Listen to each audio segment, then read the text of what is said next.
जानान को सुबह वापस भेज दिया मैंने। यानी वापस चलो मेरे साथ। क्या ये है तुम्हारा सरप्राइज? तैयार हो ना तुम? जी जनाब। आप फिक्र ना करें, दवाइयाँ टाइम पर ले रही हैं।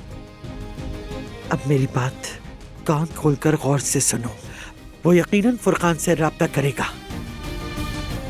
2 नवाले खा लें ताकि फिर से दवा ले सकें। अकेला छोड़ दो, बस जाओ यहाँ से। अजमत साहिबा, प्लीज आप जरा कुछ खा लीजिए, वरना दवा पेट पर बोझ डाल देगी, इसलिए कुछ खाना तो पड़ेगा आपको। अफसोस है कि वो इस बार भी किसी तरह बचकर निकल गया। मैं जानता हूँ आप अंदर से बिल्कुल टूट चुकी हैं। अपने भाइयों का कत्ल तुमने ही किया है अब्बास। लेकिन दादी, आपका बेटा अब्बास अब वो... अब्बास नाम का कोई बेटा नहीं है मेरा। मगर मुझे इंसाफ चाहिए दादी, और इसी दुनिया में चाहिए। आप अपनी आंखों से देखेंगी दादी, ये वादा है मेरा। क्या आप तलाक चाहती हैं? जी हाँ।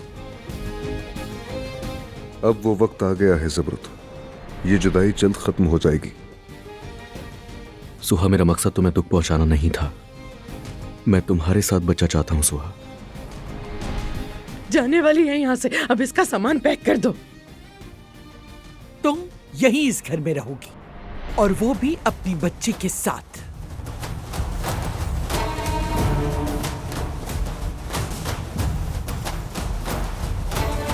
हर गुजरता लम्हा हमें एक दूसरे के करीब ला रहा है ज़बरुत। तुम ये बहुत जल्दी कर रही हो ज़मरुद।